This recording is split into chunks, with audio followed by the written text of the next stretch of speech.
আসসালামু আলাইকুম, আশা করি সবাই ভালো আছেন। আজকে আমরা দুবাই ভিসা সম্পর্কে কিছু জরুরি তথ্য আপনাদের সাথে শেয়ার করব। আমার প্রথমে বলে রাখি, আপনারা ভিডিওটি না টেনে সম্পূর্ণ দেখবেন, আশা করি আপনাদের উপকারে আসবে। আপনারা ইতিমধ্যে জানেন যে দুবাই কিন্তু আপনার প্রথমে যে ভিসার নিয়ে কথা বলবো দুবাইয়ের, সেটি হলো আপনার কোম্পানির যে আপনার ট্রান্সফার ভিসা, সেটি নিয়ে।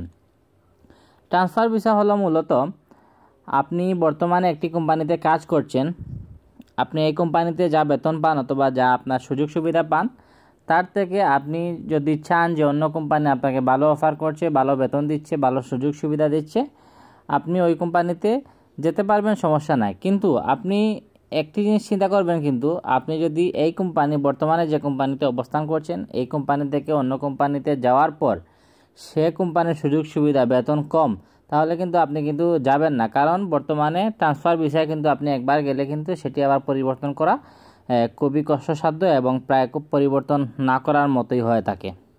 তাই আপনারা যারা ট্রান্সফার ভিসার জন্য চিন্তা করছেন, আপনারা একটু সাবধান থাকবেন, বুঝে শুনে তারপরে ট্রান্সফার হবেন। অন্যদিকে আরেকটি বিষয় হলো আরবি ঘরের ভিসা।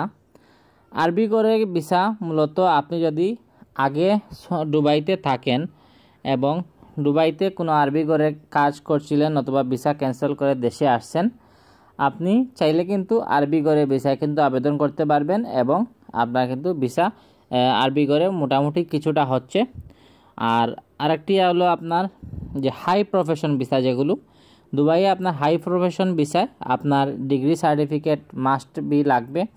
যদি আপনার ডিগ্রি সার্টিফিকেট না থাকে, এইচএসসি সার্টিফিকেট থাকলেও কিন্তু হবে না। আর হাই প্রফেশন ভিসায় কিন্তু আপনার দুবাই ভিসার রেশিও খুবই কম। আপনি 100 জনের মধ্যে ধরেন 10% মতো কিন্তু আপনার ভিসা পায়, আর বেশিরভাগই কিন্তু আপনার ভিসা পায় না হাই প্রফেশনাল। কারণ হাই প্রফেশন ভিসায় কিন্তু একটু কঠিনই বলা যায়। যাদের ডিগ্রি সার্টিফিকেট আছে, আপনারা কিন্তু হাই প্রফেশন ভিসায় জেনুইনভাবে আবেদন করতে পারবেন। আর সর্বশেষ ফ্রিজন ভিসা, যেটি আজকে এইটা ফ্রিজন ভিসা নিয়ে আমরা কথা বলবো না, কারণ ভিডিওটি অনেক লম্বা হয়ে যাবে।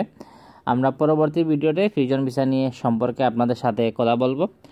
আর আশা করি আজকে যে 3টি ভিসা নিয়ে আপনাদের সাথে কথা বলেছি, যদি আমার ভিডিওটি ভালো লাগে অবশ্যই চ্যানেলটি সাবস্ক্রাইব করে পাশে থাকবেন। আর দুবাইয়ের সব নতুন নতুন তথ্য আসার মাত্রই আপনাদের কাছে পৌঁছে দেব। ধন্যবাদ।